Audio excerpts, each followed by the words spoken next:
당신은 영광의 왕, 당신은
오늘 제목이 예수의 길을 걸으면 예수가 보인다. 예수의 길을 걸으면 예수가 보인다라는 제목으로 말씀 전하겠습니다. 절대로 해서는 안 되지만 절대로 하지도 마십시오. 근데 어떤 사람을 단기간에 그 사람에 대해서 가장 많이 알 수 있는 방법은 그 사람을 미행하는 겁니다. 그 사람 뒤를 따라가 보면 단 일주일만 그 사람 뒤를 따라가 봐도 그 사람에 대해서 1년, 10년 아는 것보다 더 많이 알 수도 있습니다. 그 사람이 어디를 즐겨가는지, 만나는 사람의 종류는 어떤 사람인지, 어떤 음식점을 드나들면서 좋아하는 음식은 무엇이고, 취미 활동은 어떤 걸 하는지, 회사는 어디를 다니고 있고, 그리고 회사 후에는 운동은 어떤 종류의 운동을 하고 있으며, 여가 시간은 어떻게 보내고 있고, 가족들과는 언제 어떤 방법으로 시간을 보내는지 등 그 사람 뒤를 따라가 보면은 많은 정보를 얻게 되죠. 이처럼 우리가 평생 예수님을 믿어가고 있지만 예수님을 아주 임팩트 있게 잘 알 수 있으려면 예수님의 뒤를 따라가 보면 예수님이 어디를 가시는지, 어떤 사람을 그냥 지나치지 못하시는지, 어디를 의도적으로 들리시는지, 예수님의 뒤를 따라가 보면 예수님을 잘 이해하고 배울 수 있기 때문에 이번 오늘로부터 금요일 밤까지 전체는 7번의 말씀으로 A Week with Jesus, 예수님과 함께 걷는 일주일이라는 제목으로 우리가 시리즈로 말씀을 살펴보려고 합니다. 예수님 뒤를 따라가면 예수님에 대해서 많이 알 수 있는데, 만약에 그 일주일이 자기 생에 남은 마지막 일주일이라면, 사람의 생명이 일주일밖에 남지 않았다는 것을 알고 행동하는 일주일은 가장 인생에서 큰 의미 있는 일들과 의미 있는 말들을 하기 때문에 더욱이 그 일주일을 따라가 본다면 그분의 생각과 그분의 자세와 그분의 소중히 여기는 부분이 뭔지를 더 알겠죠. 예수님은 이제 예루살렘으로 입성하셔서 딱 일주일 십자가 지기 전까지의 삶을 두고 있었으니 매 순간 매 만나는 사람 모든 행동이 가장 인생에 중요한 유언과도 같은 말씀이기 때문에 이 일주일만 우리가 제대로 주목하여 따라가 본다면 예수님에 대해서, 예수님이 생각하시는 많은 중요한 것들을 배울 수 있기 때문에 반드시 우리는 한 번쯤은 이 길을 같이 걸어 따라가 봐야 하는 겁니다. 자, 오늘 그래서 저와 여러분이 따라가야 할 예수의 길, 첫 번째 길은 무슨 길인가? 예수님이 갈릴리에서 내려오셔서 벳박의 베다니, 가난한 자의 집이라는 뜻이죠. 베다니에서 머무시고 난 뒤에 나귀를 타시고 예루살렘 성 안으로 들어가시는 이 첫 번째 길, 이게 오늘 저와 여러분이 살펴보는 예루살렘 성전으로 들어가는 첫 번째 길을 살펴보려고 합니다. 그런데 예수님이 들어가실 때 그냥 들어가시는 것이 아니라 나귀를 타고 들어가시는데, 예수님이 나귀를 타고 예루살렘으로 들어가시는 이 길의 의미가 무엇인지 살펴보고 저와 여러분도 예수님을 따라가는 그 길이 어떤 의미인지를 알고 따라가기를 원합니다. 첫 번째, 예수님이 나귀를 타고 예루살렘으로 들어가신 그 첫 번째 길은 무엇을 의미하냐면 겸손의 길입니다. 예수님이 입성하신다는 소문은 예루살렘 모든 사람에게 알려졌고, 그리고 예수님은 갈릴리에서만 슈퍼스타가 아니라 예루살렘에도 슈퍼스타였습니다. 많은 사람들이 저작거리에 쏟아져 나왔고, 옷이 있으면 옷을 벗어서, 없으면 종려가지라도 꺾어서 그 발 앞에 놓고 호산나 다윗의 자손, 우리를 구원하소서라고 외치고 있습니다. 이 정도 인기면 예수님이 말을 타고 들어가셔도 되는데 나귀를 타고 들어가신다 이 말이죠. 나귀는 말은 권위의 상징이라면, 말은 권위의 상징이라면 나귀는 겸손의 상징입니다. 우리 주님은 권위자로 예루살렘을 들어가시는 것이 아니라 겸손한 모습으로 예루살렘으로 들어가셨다는 것. 예수님 뒤를 따르던 제자들이 예수님이 나귀를 타고 들어가시는 모습을 보고 무엇을 생각했을까요? 저와 여러분이 예수의 길을 걷는 사람으로 뭘 생각해야 할까요? 예수의 길은 겸손의 길이구나. 예수를 따르는 길은 겸손하게 살아야 하는 것이구나. 왜 굳이 말과 나귀를 비유를 하냐면, 이 종려주일은 예수님께서 곧 있을 유월절 전에 일어났던 일인데, 유월절이 다가올 때면 이스라엘 최대의 명절이라서 여러분이 이 예루살렘 성을 볼 것 같으면 예수님이 바라보시는 벳박의 베다니에서 걸어가셨던 길은 동쪽 문에 있는 동문 방향에서 성전을 향해 걸어가셨고, 그 가난한 자의 동네에서 가파른 기드론 골짜기를 내려가서 저 남문 쪽을 향하여 흰놈의 골짜기 게헨나라고 하는 쓰레기 소각장과 시체 소각장이 있는 그 죽음의 계곡을 돌아 남문으로 들어가시는 그 행로를 선택하셨습니다. 동문에서 나귀를 타고 말이죠. 이것은 somehow 어떤 방법으로 패러디를 하고 계신 겁니다. 그 시간에 항상 어떤 일이 있었냐면, 서쪽 문에, 서문은 상부도시라고 그러고 동문은 하부도시라고 이야기하는데, lower city, upper city라고 부르는데, 서문에는 지금 말하면 통곡의 벽이 있는 방향입니다. 높은 곳에서 동네를 내려다보는 상부도시는 국회의원이라고 하는 사람들, 사내들인 공회원들과 대제사장들과 귀족들과 아주 부자인 사람들만 모여 살고 있는 곳이었고, 그곳에 왜 사람들이 살고 있냐면, 유월절을 맞이해서 로마 총독부가 저 해변가인 가이사랴에 주둔해 있는데, 예루살렘에 주둔해 있었던 게 아닙니다.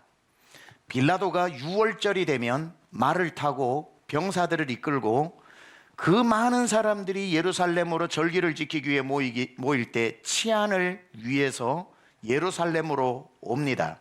그때 그냥 오는 것이 아니라 로마 황제 시저의 이름으로 오는데, 대제사장부터 모든 고관 대작들이 서문에서 빌라도를 환호하면서 말을 타고 들어오는 그 입성하는 행렬이 있습니다. 그때에 빌라도 총독이 무엇을 가지고 있냐면, 대제사장이 1년에 한 번 입을 수 있는 그 옷을 금고에 넣어두고 빌라도가 와서 그 금고를 여는 열쇠를 줘야 열고 옷을 입을 수 있기 때문에 그를 맞이하러 나가는 겁니다.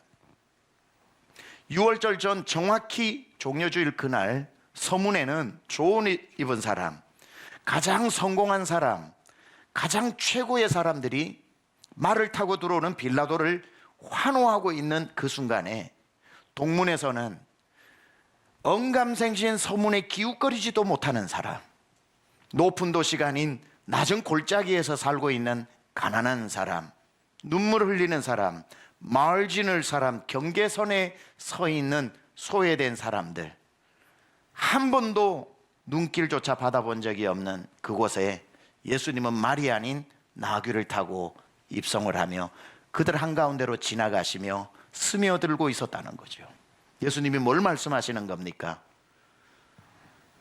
예수의 길은 말을 타고 입성하는 빌라도의 길이 아니라, 높은 곳에서 세상 부러울 것 없이 살아가는 그들을 찾아가는 것이 아니라, 찾아가지 않고는 찾아올 수 없는 사람, 눈길 하나 주지 않는 사람, 높은 곳이 아닌 기드론 골짜기처럼 내리막길 인생을 걸어가고 있는 사람, 게헨나 흰놈의 골짜기처럼 죽음의 계곡을 오가는 사람, 이 사이로 너희는 말이 아닌 겸손한 나귀를 타고 가야 한다. 이것이 예수의 길이라고 가르쳐주고 있는 겁니다. 여러분, 우리가 예수님을 따르는 자로서 예수님의 길을 걷는다고 할 때 잔치집으로 향하는 발걸음이 아니라 통곡 소리가 나는 초상집으로 향하는 그러한 길이 예수의 길, 모든 사람이 박수 쳐주는 길이 아니라 슬픔에 빠져 있는, 성공의 길이 아니라 내리막길로 치닫고 있는 그런 인생을 찾아가는 것, 그게 바로 겸손한 예수님이 나귀를 타고 간 그 길이기 때문에 예수의 제자라면 그 길을 가야 하는 거죠. 전도서 7장 2절과 4절에 이렇게 말씀해요. 초상집에 가는 것이 잔치집에 가는 것보다 나으니 지혜자의 마음은 초상집에 있으되 우매한 자의 마음은 혼인집에 있느니라. 여러분, 예수님이 우리가 뒤를 따라가면서 어디를 찾아가시는지를 봐야 한다는 거예요. 어디에 발걸음을 멈추시는지 봐야 한다는 거예요. 무엇을 타고 가시는지를 봐야 한다는 겁니다. 예수님은 가난한 사람들이 있는 곳으로 가셨고, 통곡하는 사람들이 있는 곳으로 가셨고, 가시면서도 그들 위에 군림하여 위압감을 주지 않고 겸손하여 나귀를 타고 그들과 같이 스며들었다는 사실. 예수의 길을 걷는 사람은 어디를 많이 더 기웃거리고 찾아가야 하는지, 어디에 못 가서 눈물 흘리는 게 아니라 어디서 우리를 부르고 있는지를 들을 줄 아는 사람, 여러분, 그러한 곳을 여러분만이 갈 수 있는 곳으로 갈 수 있기를 축복합니다. 두 번째, 예수님이 가신 길은, 나귀를 타고 들어가신 길은, 첫째가 겸손이요, 두 번째는 평화의 길입니다. 자, 예수님이 말을 타지 않고 나귀를 타고 들어가셨다는 것의 의미는, 첫째는 겸손이지만 두 번째는 다른 의미를 가지고 있습니다. 여러분, 말과 나귀를 지금 여기에 비교를 했는데 말과 나귀의 용도가 다릅니다. 말은 전쟁을 상징합니다. 전쟁에 나갈 때 말을 타고 창을 들고 방패를 들고 돌격 앞으로 전쟁이 시작될 때 필요한 것이 말입니다. 나귀는 뭐냐? 전쟁 때 사용하는 말이 아니라 전쟁에서 승리하고 난 뒤에 평화로울 때, 무역하고 경제 활동을 할 때 짐을 실어 나르는 존재로 나귀입니다. 따라서 말은 전쟁의 상징의 동물이라면 나귀는 평화의 상징의 동물입니다. 우리 주님이 예루살렘으로 들어갈 때 말을 타고 전쟁을 시작을 알리면서 들어가시는 분이 아니라 나귀를 타고 들어가신 것은 이미 전쟁에서 승리해서 평화의 왕으로 들어가신다는 것을 상징하고 있는 것입니다. 예수님은 이 땅에 전쟁을 일으키러 오신 것이 아니라 예수님이 이 땅에 오시는 그 순간 전쟁에서 승리하셨고 평화의 왕으로 이 땅에 오셨다는 것을 우리는 기억할 필요가 있습니다. 요한복음 16장 33절에 우리 주님이 이렇게 말씀하셨어요. 세상에서 너희가 환난을 당하나 담대하라, 내가 세상을 이기었노라. 여러분, 이 말씀에 동사를 주목해야 합니다. 내가 세상을 이길 것이니라가 아니라 이기었노라 라고 과거형으로 말씀하신 것은 예수님이 이 땅에 마구간에 오시는 날 전쟁은 끝이 나고 전쟁에서 승리하였고 사단마귀 권세는 무너졌고 이미 승리하신 줄 믿습니다. 말을 타고 예루살렘으로 들어갈 이유가 없어요. 전쟁하러 가시는 게 아니라 이미 이기고 평화의 상징인 나귀를 타고 들어가셨기 때문에. 제가 성탄절에도 한두 번 설교할 때 꼭 강조하고 설명하는 부분이 있는데, 예수님 마구간에 오실 때에 누가복음에 의하면 천사들이 노래할 때 하늘에는 하나님께 영광이요 땅에는 기뻐하심을 입은 사람들 중에 평화로다. 예수님이 이 땅에 평화로 오셨죠. 평화의 왕으로 오시고 전쟁을 끝내기 위해 오신 것이 아니라 예수님 오신 자체가 전쟁에서 승리한 거라고 그랬죠. 그때에 누가복음에 의하면 천군과 천사가 예수 탄생을 노래했다고 그랬습니다. 여러분, 하늘나라의 천사는 두 그룹이 있는데 천군이 있고 천사가 있다고 그랬고, 천군은 마귀의 세력과 싸우는 군대를 말하는 것이고 천군의 장은 미가엘이고, 천사는 좋은 소식을 전하는 천사, 하나님의 심부름꾼으로 천사장은 가브리엘입니다. 천사는 좋은 소식을 심부름하고 천군은 하늘나라 권세에 싸우는 군인입니다. 그런데 예수님이 탄생하시는 마구간에 오는 그날 천군이 싸우지 않고 천군이 찬송을 했다고 그랬어요. 천군과 천사가 합창을 했다고 그랬습니다. 싸워야 되는 천군이 칼과 창을 버리고 품에 하프를 가지고 키면서 예수님의 탄생을 같이 노래했다는 것은 더 이상 전쟁이 필요 없는 예수님이 이 땅에 오신 자체가 승리하였다는 것을 의미한다고 했습니다. 따라서 예수님이 이 땅에 나귀를 타고 입성하신 것은 전쟁할 필요가 없이 이미 평화의 왕으로 그곳으로 가고 있었고, 그리고 예수님이 가시는 곳마다 둘로 갈라진 곳이 막힌 담이 허물어지고 하나님과 우리를 화평케 하고 우리와 이방인을 화평케 하고 형제와 형제가 원수로 살 때에 예수 복음 들어가면 하나가 되어지는 그 평화의 왕으로 오셨다는 거죠. 저와 여러분은 예수의 길을 따라가는 사람으로서 정확히 이 지점에 서 있습니다. 여러분, 예수의 이름으로 강남중앙 침례교회 성도라는 이름으로 여러분이 가는 곳마다 싸움이 멈추고 그곳에 화평이 일어나기를 축원합니다. 여러분이 가는 곳마다 분열이 없어지고 서로 한마음 되어지는 예수의 길을 걷는 사람은 피스메이커, 가는 데마다 화평케 하는 자가 되어야 하는 겁니다. 싸우다가도 여러분이 저 멀리서 오면 자기들끼리 얘기해야 됩니다. 그만 싸우자, 그만 싸우자. 강남중앙 침례교회 성도 온다. 여러분만 봐도 싸우고 싶은 패기가 사라지고 싸우고 싶은 맛이 싹 사라지면서 여러분이 평화의 그런 사자로 가야 하는 겁니다. 반대로 평화의 사자가 되어야 되는데 여러분 때문에 평안하던 어떤 모임이 분란이 일어나고 여러분만 가면 싸움이 일어나고 평안하던 곳에 여러분 때문에 분열을 일으킨다면 여러분은 예수의 제자가 아닙니다. 예수님은 전쟁을 일으키는 자가 아니라 전쟁을 멈추고 화평케 하는 자로 말이 아닌 나귀를 타고 들어가셨다는 것을 늘 기억해야 합니다. 우리가 잘 알고 있는 샌프란시스의 기도 중에 평화의 기도가 있습니다. Prayer for Peace. 우리가 잘 아는 가사죠. 주여 나를 평화의 도구로 써주소서. 미움이 있는 곳에 사랑을, 상처가 있는 곳에 용서를, 분열이 있는 곳에 일치를, 의혹이 있는 곳에 믿음을 심게 하소서. 이게 우리의 사명입니다.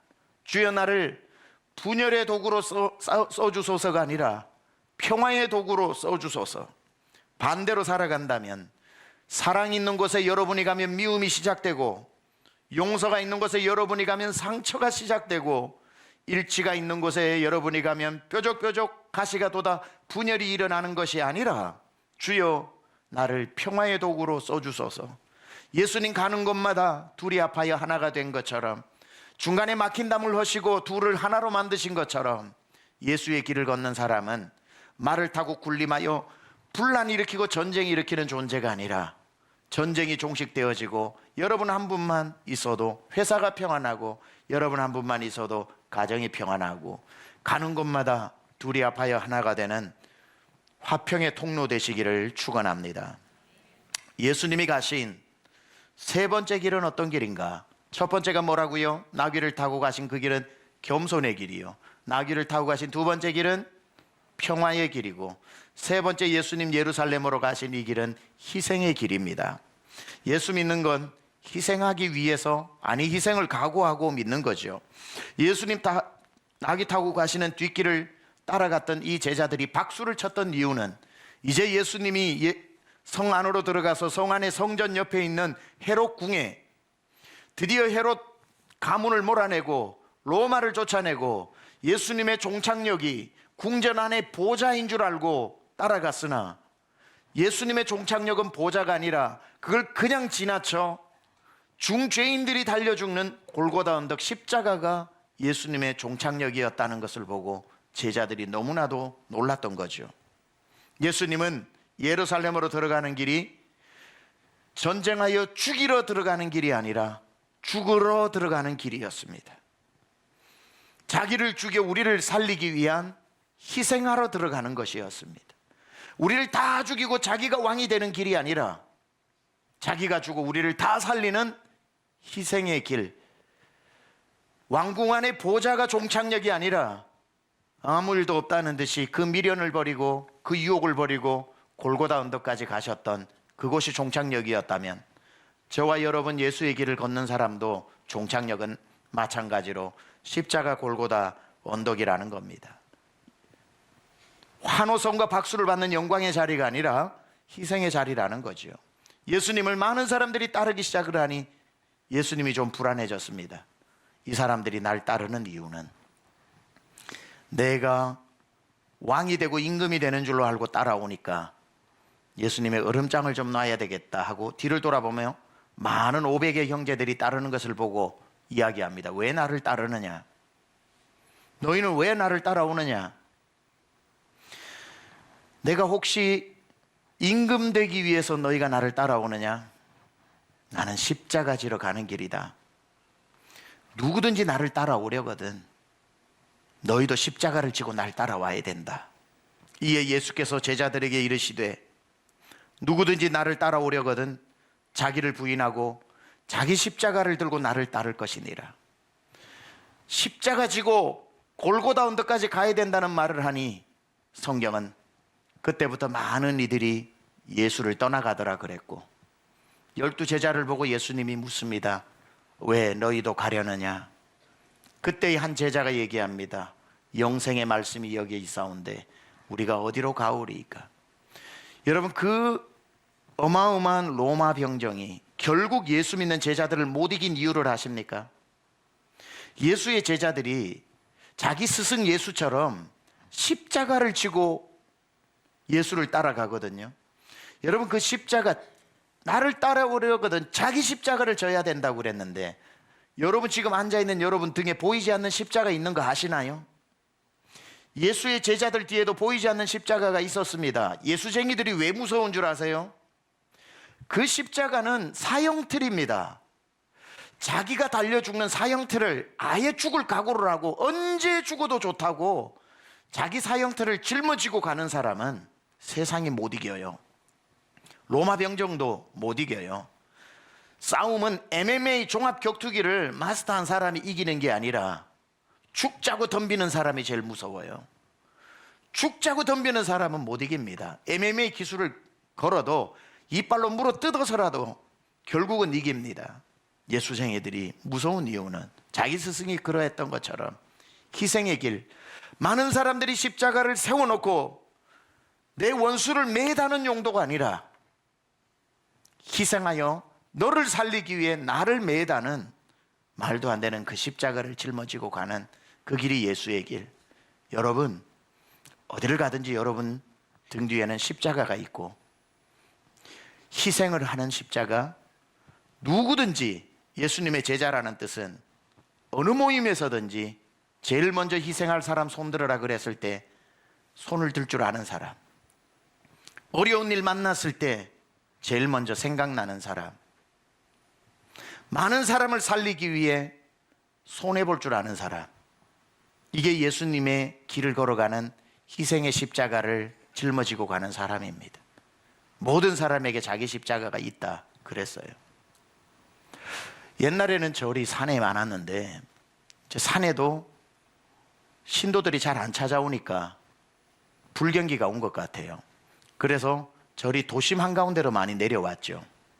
도심으로 내려와서 경쟁 상대는 교회여서 교회랑 나란히 사람 많은데 법당을 차려놓고 승려들이 연부를 하는데 바로 옆에 있는 교회에서, 원래 교회가 이렇게 음악 소리가 크잖아요.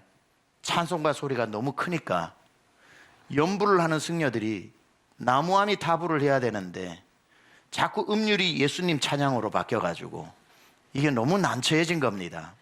아무리 연부를 하려고 해도 승려들이 좀 하다 보면 예수님 찬양으로 자꾸 이 음률이 바뀌어서 주지승이 다 승려들을 불러가지고 대책을 세웁니다. 누가 저 교회 가서 저 스피커 볼륨을 낮추고 오겠느냐? 아무도 나서는 사람이 없습니다. 주지승이 소리를 치면서 다시 외칩니다.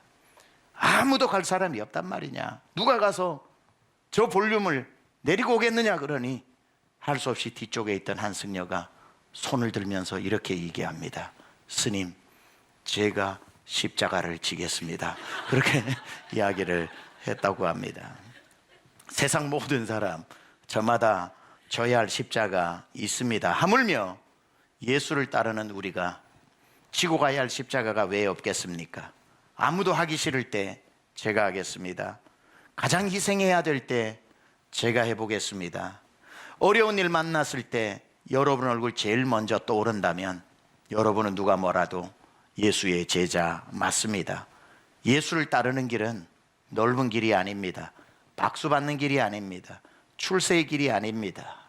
예수의 길, 그 좁은 길 나는 건네 주 손잡고. 예수의 길은 언제나 좁은 길입니다.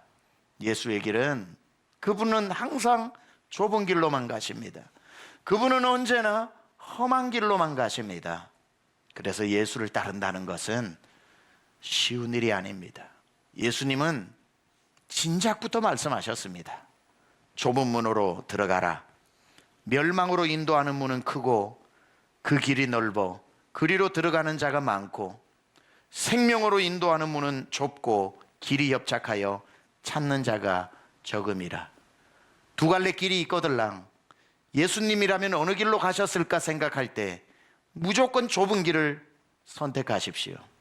두 갈래 길이 있거들랑 예수님 어느 길로 가셨는가 보면 무조건 더 불편한 길, 더 험한 길, 비포장도로로 걸어가면, 조금만 힘내서 뛰어가면 예수님 그 길을 걷고 계시는 거 발견할 수 있을 겁니다.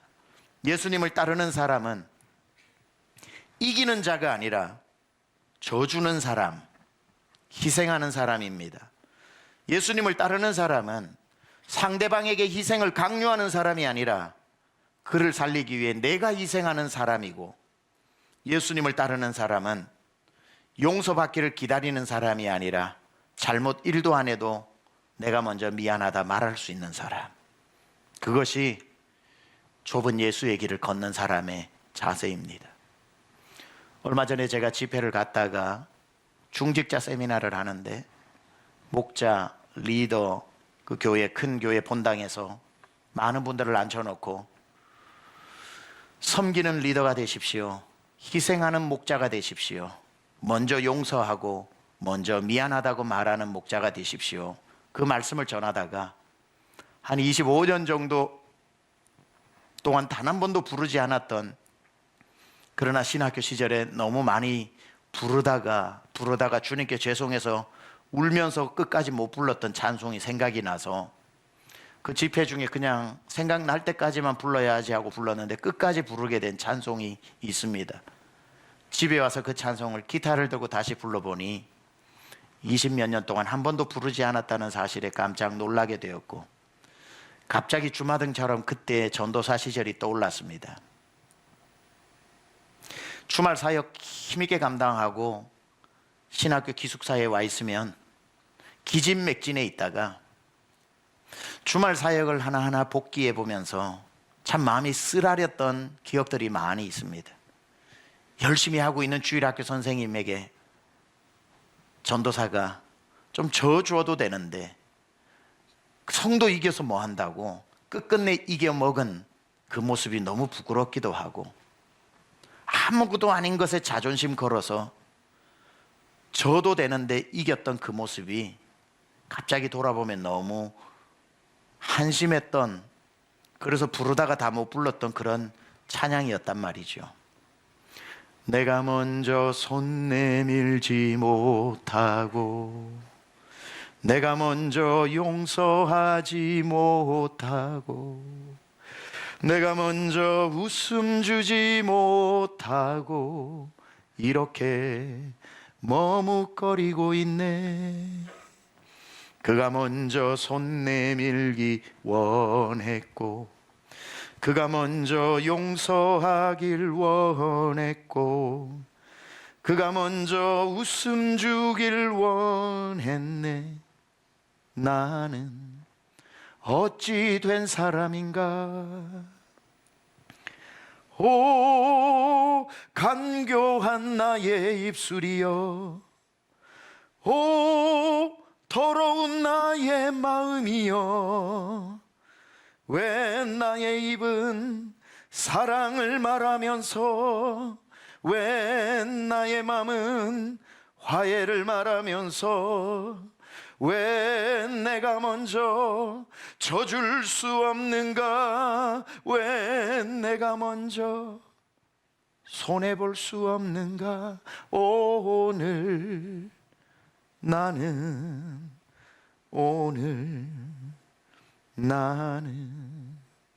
주님 앞에서 몸둘 바 모르고 이렇게 흐느끼며 서 있네. 어찌할 수 없는 이 마음을 주님께 맡긴 채로. 가끔씩 생각하면 참 기가 찬 일이에요. 전도사였던 저의 치기 어린 그때뿐 아니라 가만 생각하면 여러분, 우리 너무 많이 이기려고 하잖아요. 예수님 따른다고 하면서 손해보기는 너무 싫어하고, 먼저 이해해주면 되는 걸, 그 자존심, 세울 것도 없는 자존심 얼마나 세우는지. 오 추악한 나의 욕심이여, 오 서글픈 나의 자존심이여. 자존심 부리고 나면 다 죽어버렸는데 무슨 기쁨이 있고. 그 이겨먹어가지고 제가 보니까요, 예수의 길을 간다는 것은 이기고 난 뒤의 기쁨보다 져주고 난 뒤의 기쁨이 더 큰 걸 아는 사람이에요. 야, 오늘도 이겨먹었어 하는 그날의 기쁨보다, 야, 오늘도 져주었어 하는 이 기쁨, 오늘도 자존심 세웠어 이 기쁨이 아니라, 오늘도 내 자존심 꺾었어 이 기쁨이 더 크더라고요. 다 이기고 난 뒤에 집에 와보세요. 회사에서 끝끝내 그 사람 이겨먹고, 친구한테 끝끝내 내가 갚아주고 집에 오면, 왜 내가 먼저 져줄 수 없는가? 왜 내가 먼저 손해볼 수 없는가? 오늘 나는 많이 저도 우는데, 주님 앞에서 몸둘 바 모른 채 이렇게 흐느끼며 서 있네. 왜 이겨먹고 와서 주님 앞에 서면 몸둘 바 모를까요? 왜 주님 앞에 서면 갑자기 몸둘 바를 모를까요? 주님은 언제나 내게 져주셨기 때문에, 주님은 언제나 나한테 자존심 한번 세우신 적이 없기 때문에, 잘못은 내가 다 하고도 예수님이 십자가에 위해서 저를 용서해 달라고 먼저 빌었기 때문에, 조그만한 것에 이기고 주님 앞에 서보니 내가 받은 용서 앞에 몸둘 바 모른다 이거예요. 몸둘 바를 모른다 이거예요. 주님 앞에서 몸둘 바 모른 채 이렇게 흐느끼며 서 있네. 어찌할 수 없는 이 몸을 주님께 맡긴 채로. 예수의 길을 간다는 것은 이기고 기뻐하는 것이 아니라 지고 기뻐할 줄 아는 희생의 길입니다. 우리는 이제 일주일 동안 그 예수의 길을 걸어보려고 합니다. 부득불 현장에 못 나오는 분은 영상으로라도 참여하시고요, 예수의 길을 갈 때 잘 기억하세요. 절대로 예수님 앞에 걷지 마세요. 예수님 나 따라오세요. 아니 오른쪽으로 오라니까요. 아니 이쪽이라니까요. 뭐 하세요? 뒤에서 밀어주세요. 좀 팍팍 좀 밀어주소. 믿어드렸잖아. 예수 앞에서 이리 가라 저리 가라, 나 좀 밀어달라 하지 말고, 진짜 제자는 예수님 뒤에 서서 예수님 어디든지 가시든지 따라갈게요. 가다가 아, 예수님 이쪽 방향 좋아하시는구나. 아, 예수님 이런 사람은 그냥 눈에 밟혀 못 지나가시는구나. 아, 예수님은 이런 사람들 찾아다니는구나. 예수님 뒤에서 그 길을 걸으면서 배워야 되는 겁니다. 나오미가 남편과 함께 아들 둘 데리고 흉년 때문에 모압 땅 갔다가 남편 두 아들 다 죽고 이제 자기 고향으로 돌아가는데 맏며느리 룻이 따라오려고 하니까 따라오지 마라. 여기서 다시 시집가고 좋게 살아라. 우리 이스라엘 베들레헴은 인종차별이 심해서 이방인을 개 취급한다. 오지 마라. 네 고생 그만하면 충분하다. 그때 룻이 시어머니를 붙쫓으면서 어머니 그런 말씀하지 마세요 하고 따랐던, 우리가 예수를 따를 때, 룻이 나오미를 따를 때 했던 고백. 룻이 이르되 어머니 나에게 어머니를 떠나고 어머니를 따르지 말고 돌아가라 강권하지 마옵소서. 어머니께서 가시는 곳에 나도 가고 어머니께서 머무시는 곳에서 나도 머물겠나이다. 어머니의 백성이 나의 백성이 되고 어머니의 하나님이 나의 하나님이 되시리니 어머니께서 죽으시는 곳에서 나도 죽어 거기 묻힐 것이라. 만일 내가 죽는 일 외에 어머니를 떠나면 여호와께서 내게 벌을 내리시고 더 내리시기를 원하나이다 하는지라. 오롯이 나오미를 따랐던 룻처럼 우리는 누구를 따라야 합니까? 이 룻의 고백에 어머니 대신 예수님을 넣어 우리의 고백이 이렇게 되어야 합니다. 내가 이르되 예수님, 예수님, 저에게 예수님을 떠나며 예수님을 따르지 말고 돌아가라 강권하지 마옵소서. 예수님 가시는 곳에 나도 가고 예수님 머무시는 곳에서 나도 머물겠나이다. 예수님의 백성이 나의 백성이 되고 예수님의 하나님이 나의 하나님이 되시리니 예수님께서 죽으시는 곳에서 나도 짊어지고 왔던 십자가 꽂아놓고 거기에서 묻힐 것이라. 만일 내가 죽는 일 외에 예수님을 떠나면 여호와께서 내게 벌을 내리시고 더 내리시기를 원하나이다 하는지라. 예수는 이렇게 따르는 거죠. 예수의 길을 걷는 사람의 고백 아니겠습니까? 내일 아침부터 금요일 밤까지 우리는 한 발 한 발 따라가 볼 것입니다. 예수님과 함께 성전 안으로도 들어가 보고 변론의 현장도 따라가 보고 예수님과 함께 마리아의 집에도 들어가 그 옆에 앉아 하시는 모습도 쳐다볼 것입니다.